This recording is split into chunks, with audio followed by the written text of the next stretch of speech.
بسم اللہ الرحمن الرحیم۔ احباب ذی وقار، یہ بہت ہی نازک ترین مسئلہ ہے۔ اکثر ہم دیکھتے ہیں کہ یقیناً جب کسی عزیز قریبی رشتہ دار، والد، والدہ، بھائی، بیٹے کی مرگ ہو جاتی ہے تو یقیناً یہ صدمہ تو بہت بڑا ہے، اور اس وقت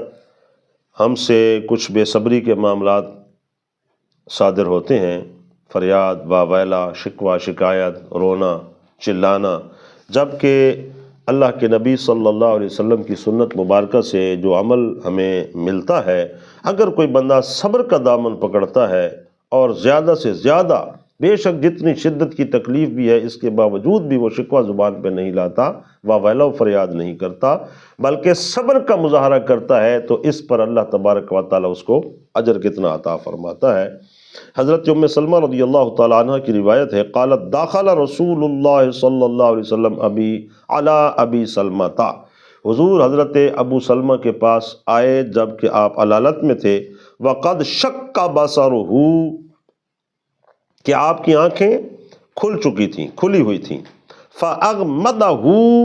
تو حضور صلی اللہ علیہ وسلم نے اس کی آنکھوں کو اپنے مبارک ہاتھوں سے یوں بند کیا جس طرح کہ ایک آدمی کی روح جب قفس انصری سے پرواز کرتی ہے تو آنکھیں کھلی کی کھلی رہ جاتی ہیں۔ ثم قال،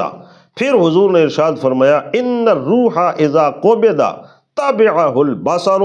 کہ روح کہ جب اللہ تبارک و تعالیٰ کے اذن سے فرشتے اس کی روح کو قبض کرتے ہیں تو آنکھ بھی پیچھے پیچھے چلی جاتی ہے، نظر اور بصارت جو ہے وہ بھی اس کو دیکھ رہی ہوتی ہے اور اس کے ساتھ ساتھ ختم ہو جاتی ہے۔ جب حضور نے یہ کلمہ ارشاد فرمایا اور اس کی آنکھوں کو درست کیا، فَضَجَّ نَاسٌ، تو حدیث پاک کے لفظ ہیں من اہلہ، کہ ان کے گھر کے جو افراد تھے وہ چیخ و پکار انہوں نے شروع کر دی اور رونا چلانا شروع کر دیا کہ اتنا بڑا صدمہ تھا۔ فقال، تو حضور نے ان کو کیا نصیحت فرمائی، غور سے سنیے۔ فقال لا تدعوا علی انفسکم الا بخیر، کہ تم اپنے لیے ہمیشہ خیر کی دعا مانگا کرو۔ جس طرح کہ ایسے موقع پر لوگ کہتے ہیں کہ ہائے افسوس، ہمارا تو کچھ بھی نہ رہا، ہمیں تو یہ ہو گیا، ہمیں تو وہ ہو گیا، ہم تو لٹے گئے، ہم تو مارے گئے، یہ عورتوں کی عادات ہوتی ہیں، تو وہ بھی اس طرح کے الفاظ سن کر حضور نے فرمایا کہ قطعاً اس طرح نہ کرو، بلکہ اپنے لیے ہمیشہ خیر کی دعا کیا کرو۔ فَإِنَّ الْمَلَائِكَةَ يُؤَمِّنُونَ عَلَى مَا تَقُولُونَ، اس لیے کہ جب تم ایسے موقعوں پر کوئی دعا کرتے ہو،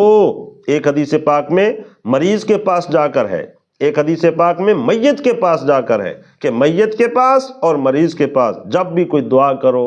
یا کوئی بات کرو تو اچھی بات کرو، کہ یہ وہ موقع ہیں کہ ان میں فرشتے تمہاری دعا پر آمین کہتے ہیں،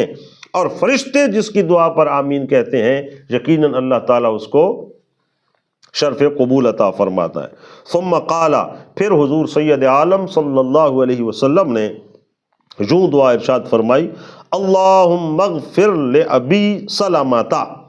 یا اللہ ابو سلمہ رضی اللہ تعالیٰ عنہ کی مغفرت فرما، وارفع درجتہ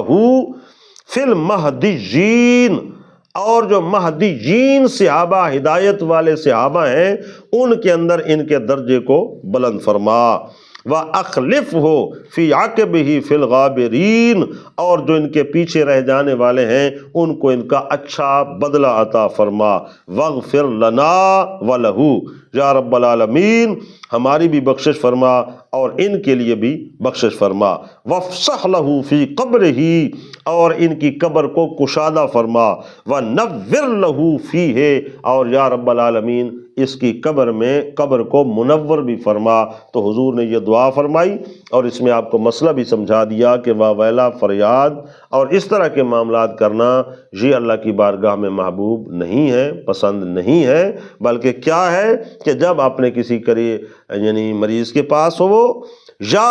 فوت ہونے والے کے پاس ہو تو اس وقت اچھی دعا کرو، اس کے لیے بھی، دوسرے بھائیوں کے لیے، مسلمانوں کے لیے بھی، اپنے لیے بھی، کہ یہ دونوں موقع ایسے ہیں کہ اس پر آپ کی دعا پر اللہ کے فرشتے بھی آمین کہتے ہیں۔ اللہ تعالی